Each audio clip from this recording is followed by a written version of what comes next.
Bien, vamos a comenzar con los trastornos cardiovasculares, ¿sí? Específicamente los trastornos de coronarios. Dentro de los síndromes coronarios agudos, el más insidioso es el ANGOR, ¿sí? Que es de alguna manera, ¿no es cierto?, la falta de oxígeno a nivel tisular del tejido miocárdico.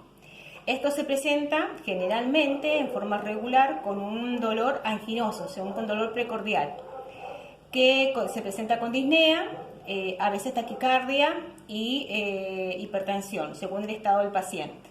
Los signos básicos son disnea, dolor de pecho, o sea, el estado anginoso, que puede ser netamente en la zona external o se puede irradiar hacia la espalda o hacia la mandíbula o a los brazos. Cuando tenemos un paciente de este tipo, nosotros lo primero que tenemos que hacer, si nos llaman y nos dicen que va a llegar un paciente con un estado de ANGOR inestable, recuerden que el ANGOR tenemos una clasificación donde decimos que el ANGOR es estable, aquel que ya presenta algún tipo de fatiga o disnea al esfuerzo, ¿sí? Que cuando hace reposo se le pasa. El ANGOR inestable, aquel que aparece, ¿sí? Y a pesar de guardar reposo, no desaparece el dolor, sino que sigue en aumento. Después tenemos el ANGOR, por ejemplo, que es siliente, aquel que se presenta de manera no normal, ¿sí? De una manera atípica, que es aquel que no presenta dolor de pecho, sino que presenta un estado de epigastralgia, o sea, molestias gastrointestinales, y que generalmente se da en pacientes adultos mayores o pacientes diabéticos. Y después tenemos el ANGOR, por ejemplo, también de Prismetal, que eso netamente es por una vasoconstricción arterial, por un espasmo arterial, que se manifiesta de la misma manera que el ANGOR inestable.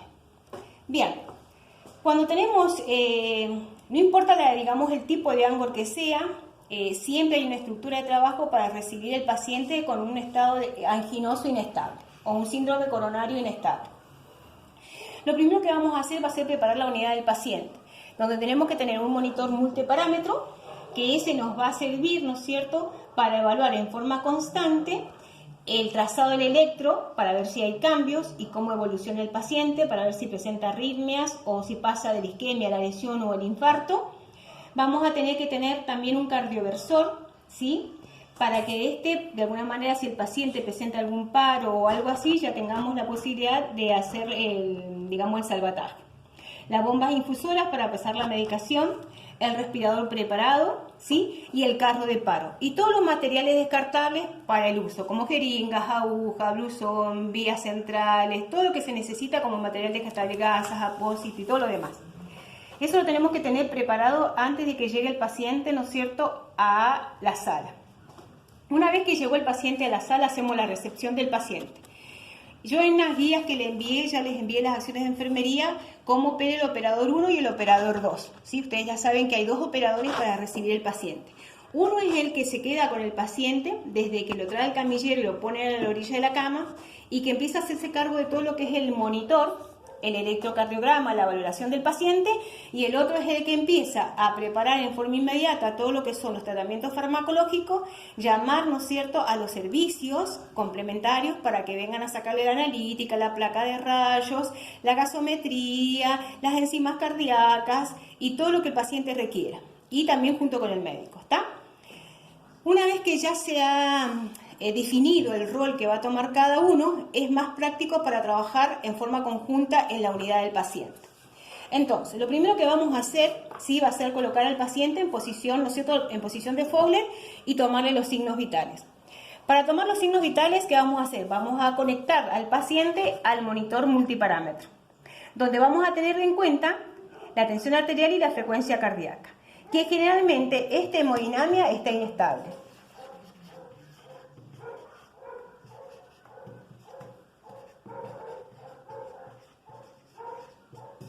¿Sí? Bien. Vamos a ver, si el paciente ya de por sí tiene antecedentes de hipertensión, seguramente la tensión arterial va a estar alta y la frecuencia cardíaca también, ¿sí?, por el mismo dolor. O puede presentar cambios en la hemodinamia del paciente por, ¿no es cierto?, trastornos fisiológicos del dolor donde se manifiestan con el aumento de la adrenalina y por ende estos dos siempre van a estar elevados. La frecuencia respiratoria Dijimos que uno de los signos es la disnea. La disnea generalmente aparece no porque hay un trastorno respiratorio en sí, sino porque de alguna manera esa isquemia que produce genera una salida de químicos que de alguna manera avisan al encéfalo que está pasando algo, ¿sí? Eso es el dolor. Entonces vamos a evaluar la dinámica respiratoria, ¿sí?, del paciente para determinar qué grado de disnea tiene y qué tipo de soporte de oxígeno va a necesitar. La temperatura generalmente es normal, a no ser que el paciente ya esté cursando un infarto donde de alguna forma el organismo, el hipotálamo, recibe, ¿no es cierto?, estos químicos y avisa que está pasando algo y el paciente puede llegar a tener un efecto como una pequeña febrícula. Bien, valorando ya los signos vitales, ¿no es cierto?, tenemos que también valorar lo que es el peso, hacer el electrocardiograma, hemoglucotés si el paciente es diabético y evaluar el dolor. Ustedes saben que el dolor tienen que evaluar lo que es la intensidad, ¿sí?, del 1 al 10, qué grado tiene, ¿sí? Tienen que evaluar el tipo de dolor, ¿sí?, si el dolor es punzante, quemante, opresivo. Tienen que valorar la localización, ¿dónde le duele? ¿En el centro del tórax? ¿Hay irradiación? ¿Se irradia hacia el pulmón? ¿Se irradia hacia la mandíbula? ¿Se irradia hacia los miembros inferiores? ¿Sí? Y también el tiempo de duración. ¿Cuánto dura el dolor? ¿Es constante o en algún momento en algún tipo de actividad cuando respira le duele más o por ejemplo cuando se mueve le duele más? Entonces tenemos que también evaluar eso con respecto al dolor. Es muy importante al ingreso evaluar el dolor para ver la evolución del paciente, ¿sí? Porque por ejemplo un paciente puede ingresar con un dolor del 1 al 10 de 7, pero que le duele netamente el esternón. A la hora lo llama y le dice que le duele, pero no solamente el pecho, que sino también le duelen los brazos, ¿sí? Y que le duele, ¿no es cierto?, la mandíbula, que ha pasado. Hay una irradiación del dolor. Y usted le dice, ¿cuánto le duele? Le sigue doliendo 7, pero la presentación del dolor ya cambia. Entonces, para determinar los cambios específicos, necesito al ingreso tener, ¿no es cierto?, la valoración del dolor. Y si presentara dolor y hay cambios, ¿no es cierto?, en la presentación, el tipo de dolor, irradiación o zona, automáticamente, sin que me lo diga el médico, como una acción netamente independiente de enfermería, le hago otro electro. Por más que yo ya le he hecho este electro al ingreso, le tengo que volver a realizar otro electro.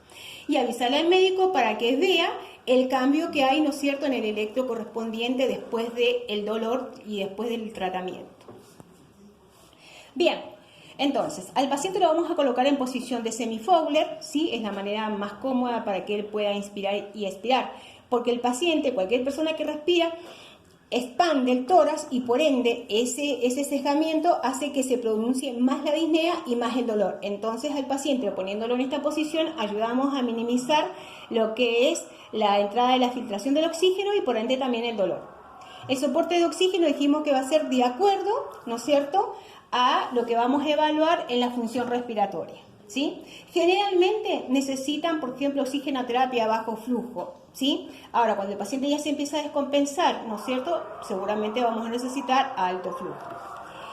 En forma inmediata, necesitamos una vía periférica, ¿sí? Porque tenemos que de alguna manera administrar medicamentos de acción rápida y la vía más rápida es la vía intravenosa, por ende necesitamos una vía periférica. A este paciente es muy importante preguntar, ¿no es cierto?, los antecedentes, todos los antecedentes, pero las preguntas tienen que ser cerradas. Por ejemplo, ¿usted es diabético? Para que diga con la cabeza sí o te pueda responder de alguna manera, evitar todo tipo de esfuerzo, ¿sí?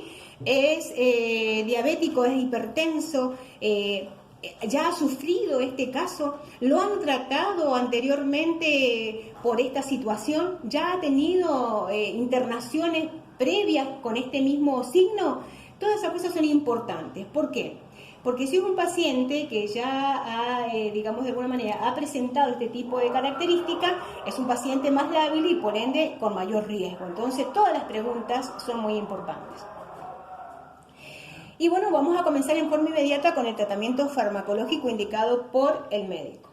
Como norma general, digamos, la Sociedad Cardiológica de Argentina determina que hay un esquema específico de como dosis de ataque, que son 300 miligramos de aspirineta, que son netamente antiplaquetarias, el clopidogrel de 300 a 600 miligramos, 1 centímetro de heparina en bolo endovenoso y un antilipídico, ¿sí?, de 40 miligramos. Y después tienen tratamientos continuos, como que es la heparina, en forma continua, ¿no es cierto?, generalmente a 21 mililitros, y la NTG, de acuerdo al peso del paciente, va a ser la cantidad que va a indicar el médico, que puede ser 10 o 20 milímetros, bueno, eso va a depender de la indicación del médico. Pero nosotros tenemos que saber, porque si viene un paciente con esta característica, yo tengo que tener toda la medicación para poder accionar en forma rápida y comenzar el tratamiento farmacológico que indica el médico en forma inmediata. Voy a evaluar la respuesta a este tratamiento y voy a tener en cuenta siempre el trazado electrográfico.